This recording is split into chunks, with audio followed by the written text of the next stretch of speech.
Don't touch that dial. Listen to...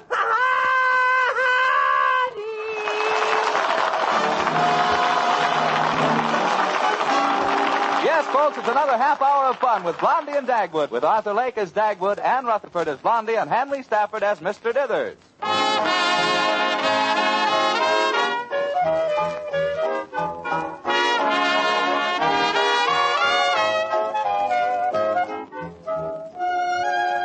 Well, thousands of years ago, the man in the house was always the boss. If the wife raised her voice, the husband raised his club, and that was the end of that. Everything was nice and quiet. But things have changed since those good old days 3,000 years ago. A man's position is less secure now. If you don't believe me, let's listen in at the office of the J.C. Dithers Construction Company, where Dagwood Bumstead and his boss, J.C. Dithers, are discussing some of their problems. Bumstead, do you mean to tell me that you went home late and didn't even take off your shoes and sneak in? Mm-hmm. No, I certainly didn't. I walked right in the house and I looked right in the eye of Blondie and she didn't say a word. Wow. How late were you? About a minute and a half. If you were that late, why did you bother going home at all? Yeah. You know, Cora's been that way, too, lately. Mm-hmm. For the last week, she hasn't bothered to examine my lapels for strange face powder. Gee, it sounds like the burning flame of your romance is dying out.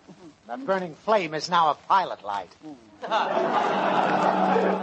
Oh, of course, Mrs. Dithers does love you. I know that, Mr. Dithers. Well, she can't help herself. After all, I'm pretty irresistible. She feels about me the same way, the way a cat feels about a rat? No. Oh, the way a mouse feels about a cheese, huh? Yeah. Bumstead, stop helping me. Oh, excuse me. She loves me, I know that. But I'm afraid I'm getting as familiar to her as an old shoe. Yes, I've heard her refer to you as a heel a couple of times. Now, you should talk. Blondie considers you just a piece of furniture. Oh, is that so? Yeah, the cuckoo clock. You know something? I wish I really knew exactly how Blondie does feel about me. Well, that's easy. Tomorrow morning at breakfast, tell her you're going to work late at the office. Yeah. If she doesn't seem to care, you'll know you're not the attractive, glamorous man you never were anyway. Yeah. Okay, I'll try it. I'll tell her I'm going to work late. It sounds a little dangerous, but I'll try it for breakfast.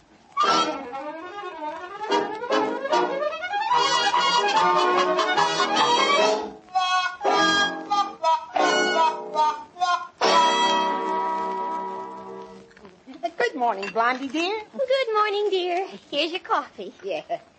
Oh, Blondie, What's the matter, dear?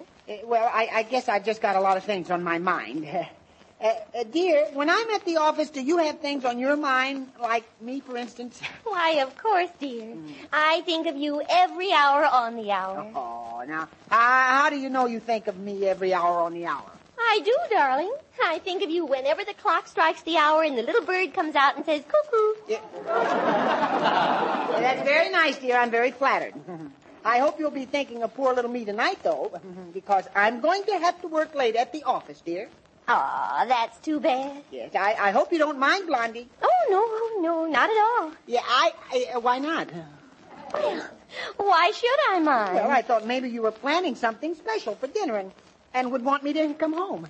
Oh, no, dear. I'm only having a steak and mashed potatoes and thick gravy, creamed corn casserole, Waldorf salad, and for dessert, your special favorite. Oh, you mean we're having banana cream pineapple upside down pie? That's right. Oh, boy. Oh, with peanut butter? Yes. Oh, boy. I can hardly wait. Well, I'm afraid you'll have to miss it if you're going to work late at the office. Well, I guess I'll just have to tell Mr. Dithers I can't work late tonight, yeah. No, Dagwood. If you have to work late at the office, you'll just have to work late at the office. Yeah, but Blondie, I'll be out after 9 o'clock. Alone. I know. But business comes first. But Blondie, suppose it wasn't business and the whole thing was just a way for me and Mr. Dithers to get out tonight, huh? Don't you think that you should make me stay home, huh? No, Dagwood. Sure? If you insist on working late, no matter how I try to tempt you, it must be very important. Yes, but tonight you've got to work late at the office. Yeah, but Blondie. No, Dagwood, that's final. You have spoken.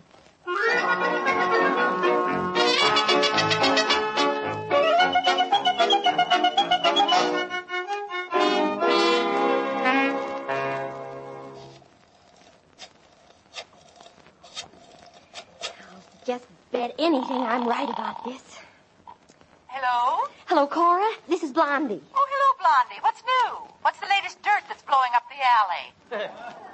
Well, guess who's going on that 9-day diet? Irene Bottomley. Well, it's about time. She's so heavy, if she adds another pound, she'll have to wear a trailer license. Yes, isn't it just awful? How's Mr. Dithers? Who? Your husband. Oh, that old thing. Yes. Has he mentioned anything about working late at the office tonight? Oh, he's been hinting around a little. But when he comes right out and asks me, I'm going to lock him in a closet for a few days to cool him off. Why, Blondie? Well, when he does ask you, tell him it's okay with you, huh? Blondie, do you realize what it means to let Julius out alone at night? Why, it'd be like turning a dog loose at a cat festival. I know, Cora, but I have a plan. Okay, Blondie, but it better be a good one. I can tell by the way Julius has been acting lately that he'd like to get out and have some fun. What makes you think so? Well, for one thing, the other night he went out on the roof and howled at the moon.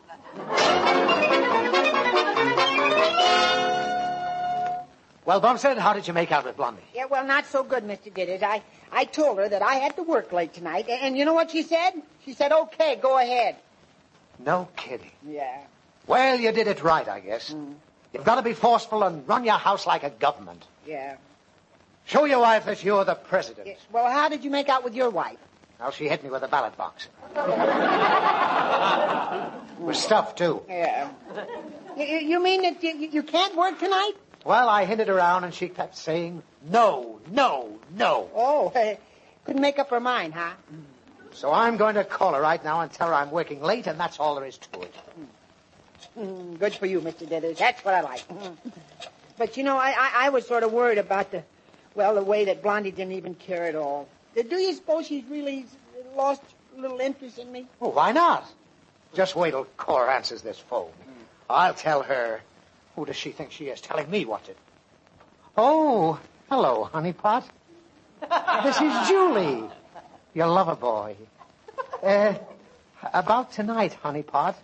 Would you mind too terribly much if I worked late at the office and I can? Well, thank you, honeypot. Yes, goodbye, honeypot.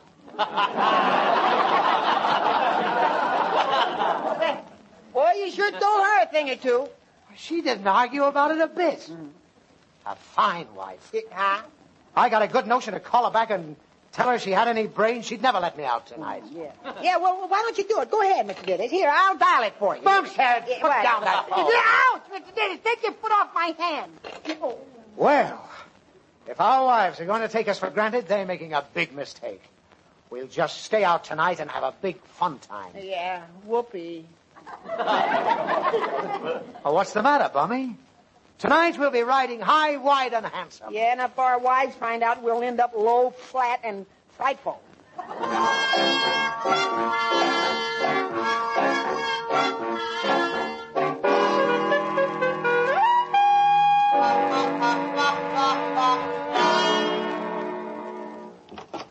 Hello, Cora. Come on in. Oh, thanks, Blondie.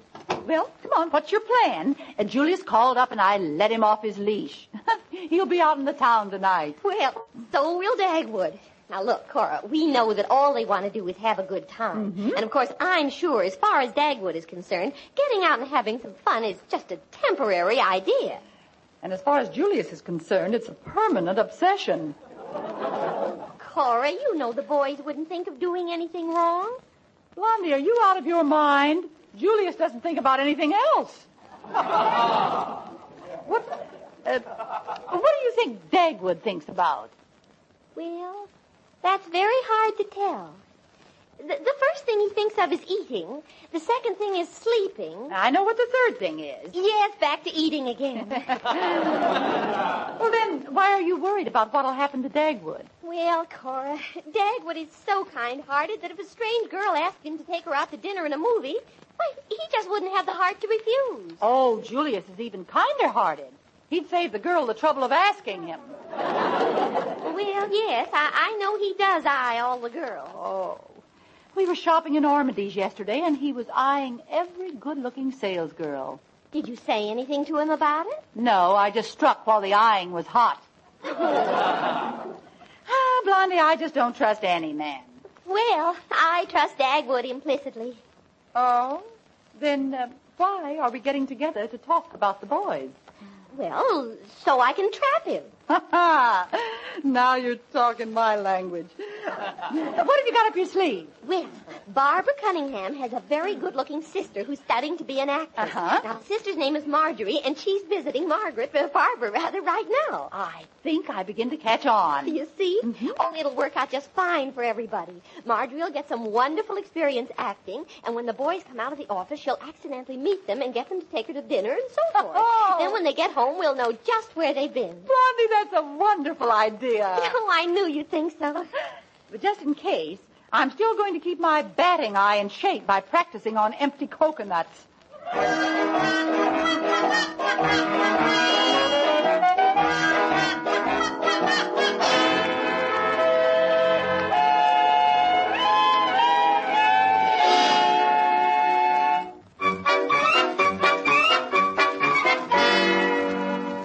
Well, Cora, no one answers at the office. Well, that means they're already out sniffing at the night air. Marjorie said she bought them just as soon as they left the office. Wonderful. And they thought they could fool us with that working late at the office routine. Yes. Julius told me they'd have to work with some figures. That's where we're smart. Right now, they're probably whistling at a figure, and we know the girl who owns it.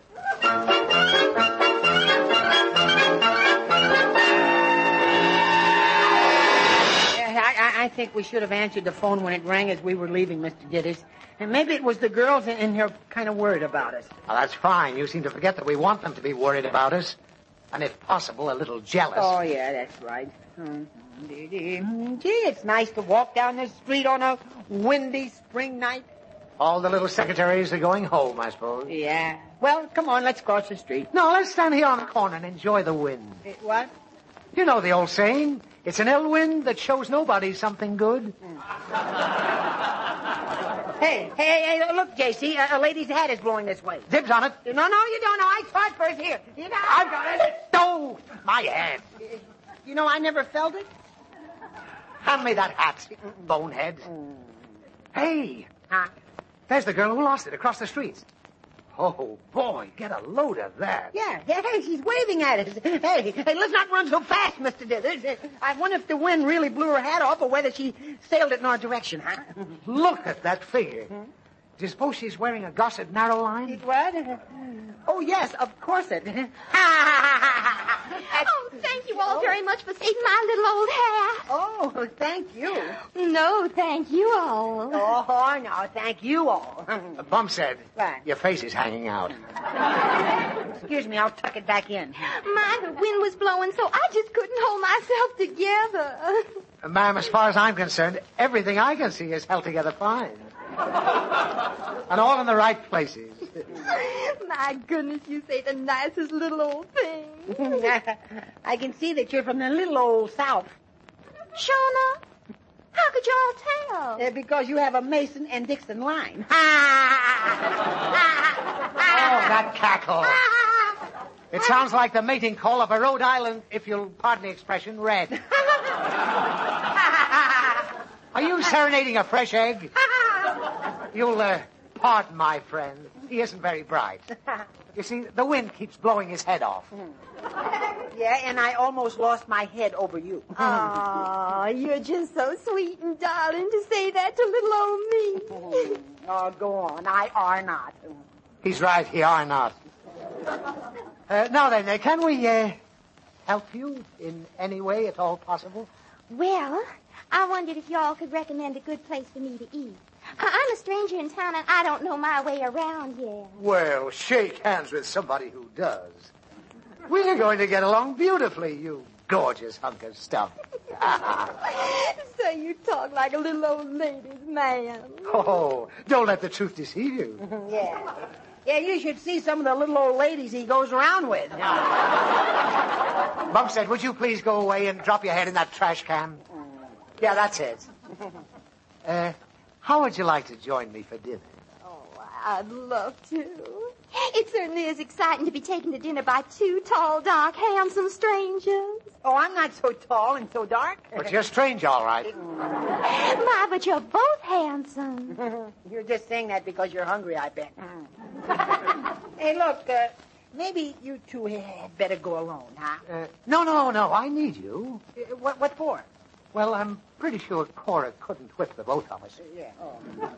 Come on, we'll go to Tomaine Tommy's Turkey Tavern. Swell. Hey, and guess what the three of us are going to do right after dinner? Go to a nightclub? No, match pennies to see which one of us pays for the dinner.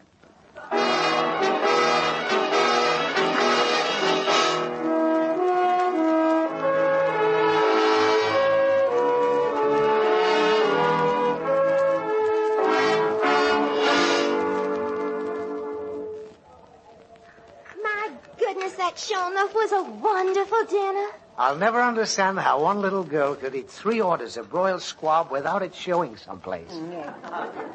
Hey, look at her plate. It has more bones on it than a buzzard's nest. Look at that. Now won't you tell us your name? Well, y'all have been so kind to poor little me, so I'll tell you. My name is, Jones. Gee, what an unusual last name. Yes, Tallahassee Jones. What an ordinary first name. Mm-hmm. And this gentleman is Colonel Dogwood Bumspread Smith.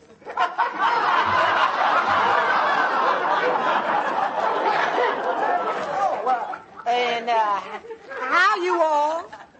And I'm Colonel Axlecake McGiblet Brown. Yes. You see, the Colonel comes from a fine old family. I know that you've heard of the St. Louis Browns. Hmm? Well, you are certainly a charming Southern gentleman. That we is. Oh, yes, that we is. Hey, Colonel Brown, look who's coming over this way. Over yonder, please, Colonel. It's Lucille Gabler. Uh-oh. Well, bless my corn pone and fry my grits in possum fat.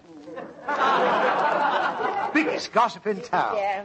Will you gentlemen excuse me for a moment, please? Oh, I'd be delighted. Why, it's a pleasure. Scrap, ma'am. Now, don't go away now. Yeah, oh, my. Here comes Mrs. Gamble. She's coming right over here, Mr. Dillon. Oh, she's pretty dumb. Yeah. Let's try that southern cooking on her. Yeah, well, for heaven's sakes, what a surprise. It's Dagwood Bumstead and Mr. Dithers. I beg your pardon, ma'am. You all have me at a swap disadvantage. My name is Colonel Brown, and this is my brother, Little Colonel. Mm-hmm. Yeah, how you all, honey child? How's you?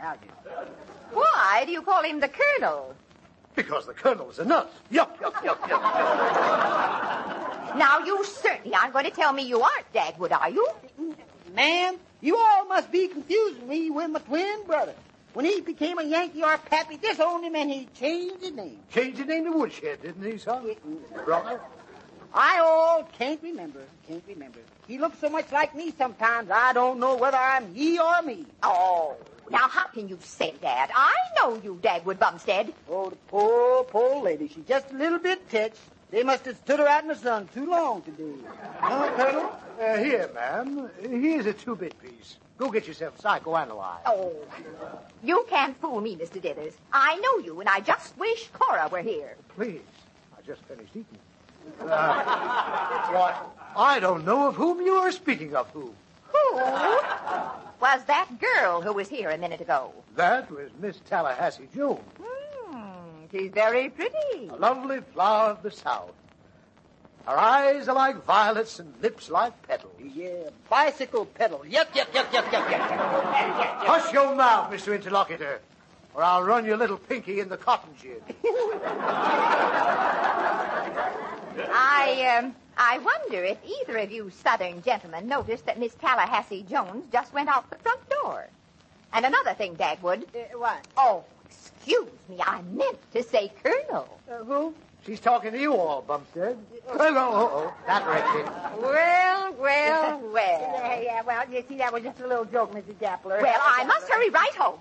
Yeah, well, wait a minute. You won't say anything about this to our wives, will you? Huh? What do you think I'm hurrying for?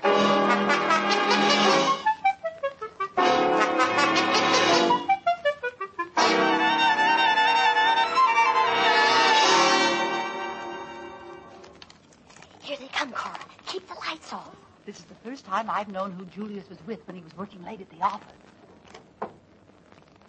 Bumstead, why don't you oil that door? You don't pay me enough to buy the oil. You know, I thought I'd get a warm reception from my old cultured vulture. Turn the lights on. Okay. Hello, Dagwood. I was Blondie. Well, it's my own sweet Julius. Well. It's my own sweet warden. So, you've been working late at the office, huh? Hang up and dial again. You've got the busy signal. Cora, Blondie, we were working at the office. Of course, we didn't want to be disturbed, so we didn't answer the phone. Julius, I smell perfume on you. You smell your own perfume. Do you smell anything, Dagwood? Let me see here. Oh, boy. No, not a thing. What about that girl you met in front of the office? What girl? That girl. Oh, that girl. You take it from here, Mr. Dillard. Oh, she was an old girlfriend of Dagwood's. Yeah? You take it, Bumstead. Back to you. I pass. I open. By me. My pot. That's 75 cents. Bumstead, don't do that. When you boys get through dealing from the bottom, we'll tell you that the girl was a brunette and very good looking. It's no use, Mr. Dillard. They've got us surrounded. I guess you're right. Yeah. As a matter of fact, you know, we knew about that girl before she even saw you. We fixed it up with her to meet you two. You know what? We've been swindled. We thought we were being devilish and enjoying ourselves, and we really weren't at all. Cora, what a dirty trick. From now on, I'll never be sure. Well, I'll forgive you this time, Dagwood. Oh, thank you, Blondie. And I'll forgive you, Julius. Thank you, Judge. All the time you were out. We knew you were with Barbara Cunningham's sister, Marjorie. Come on, Mr. Dillard. Let's go in the kitchen and make a sandwich and eat our troubles away. Come on. Okay. Indigestion, here I come. Oh, that's probably Marjorie reporting on our own two bad boys. Thank her for me.